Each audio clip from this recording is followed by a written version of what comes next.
Bismillahirrahmanirrahim. Assalamualaikum warahmatullahi wabarakatuh. Pak Camat jualan tomat, kalau Anda semua mengaku umat Nabi Muhammad, jawab salam saya yang semangat.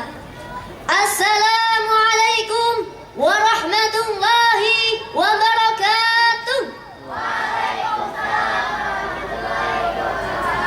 Innal hamdalillah nahmaduhu wa nasta'inuhu wa nastaghfiruh wa na'udzu billahi min syururi anfusina wa min sayyiati a'malina. May yahdihillahu fala mudhillalah wa may yudlilhu fala hadiyalah. Asyhadu an la ilaha illallah wa asyhadu anna Muhammadar Rasulullah la nabiyya ba'dah amma ba'du. Pertama yang paling utama, marilah kita senantiasa memanjatkan puja dan puji syukur kita kehadirat Allah Subhanahu wa taala. Allah yang telah memberikan kita nikmat sehat. Sehat semua? Alhamdulillah. Coba kalau Anda tidak sehat, mungkin Anda tidak akan pernah ketemu sama dai cilik yang ganteng ini.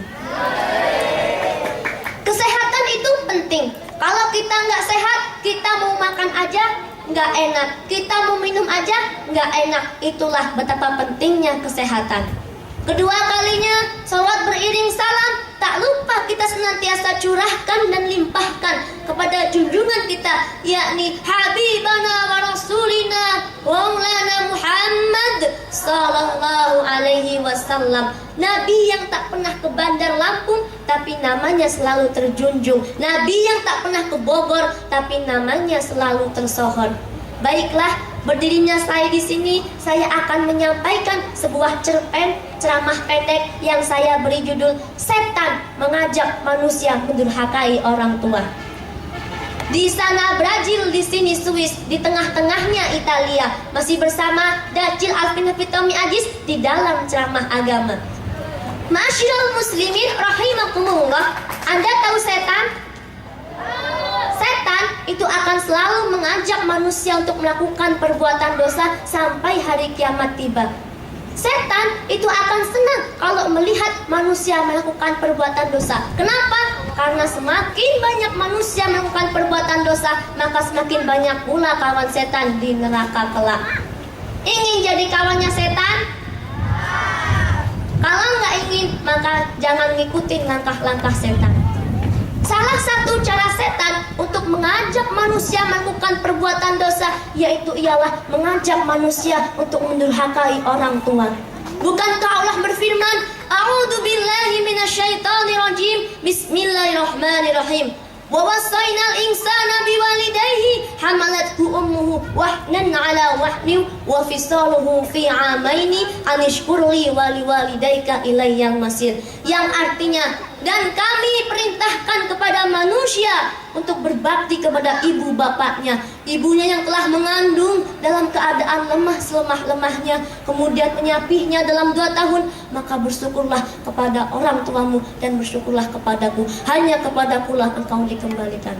Hadirin rahimakumullah, dari ayat di atas tadi sudah jelas bahwa Allah Subhanahu wa taala mensejajarkan kedudukan bersyukur kepadanya dengan kedudukan bersyukur kepada Allah. Jadi pada dasarnya durhaka kepada kedua orang tua berarti durhaka kepada Allah Subhanahu wa taala. Setan itu sangat pintar dalam menanamkan kebencian kepada orang tua dalam hati seorang anak, dan setan akan berusaha menghilangkan akal sehat anak sehingga anak tersebut lupa akan betapa pedihnya orang tuanya melahirkan dan mendidiknya. Ada sebuah riwayat yang menyatakan bahwa ada sahabat Rasulullah SAW menghadap ke Rasul dan berkata, "Wahai Rasulullah, ibuku ini telah pikun, maka dengan tangankulah aku memberinya makan, dengan tangankulah aku memberinya minum, bahkan dengan tangankulah aku mewuduinya. Apakah hal yang demikian itu sudah berarti aku dapat membasuh jasanya?" Kemudian dengan menangis Rasul pun berkata, belum, sama sekali belum. Tetapi engkau telah berbuat baik dan engkau akan mendapatkan rahmat dari Allah Subhanahu wa taala. Hadirin rahimakumullah, Ada kalanya seorang anak itu kehilangan kesabarannya tatkala menghadapi orang tuanya yang telah pikun. Tak jarang dari mereka yang berani-beraninya memerintah orang tuanya bagaikan seorang pembantu. Bahkan yang tak kalah buruknya lagi, orang tuanya dibentak-bentak bagaikan seorang budak. Masya Allah. Ingat saudara-saudaraku, sebodoh-bodohnya orang tua jangan sampai kita hinakan. Sejelek-jeleknya orang tua jangan sampai kita langkahi. Hidup ini hanya sekali, buatlah berarti bagi diri kita, bagi orang tua kita, bagi keluarga kita, bahkan bagi masyarakat kita. Tugas kita adalah menghormati orang tua kita. Apa kata nasyid akapela? Hormatilah orang tuamu dengan cinta dan kasih, sayangilah selalu dengan sepenuh hati. Jagalah ucapanmu, jangan mencaci maki. Taatilah selalu, jadilah anak berbakti. Jangan pernah kau lupa jasa-jasa orang tua. Ringankanlah bebannya, jagalah nama baiknya. Rawatlah keduanya selagi masih di dunia. Doakanlah mereka ketika telah tiada. Pada akhirnya di bulan Ramadan ini, marilah kita tingkatkan ketaatan kita kepada Allah Subhanahu wa Ta'ala dan ketaatan kita kepada orang tua kita, apalagi kepada ibu kita. Ingat, kita belum bisa membalas jasa-jasa mereka. Apa kata Iwan Fals dalam lagunya?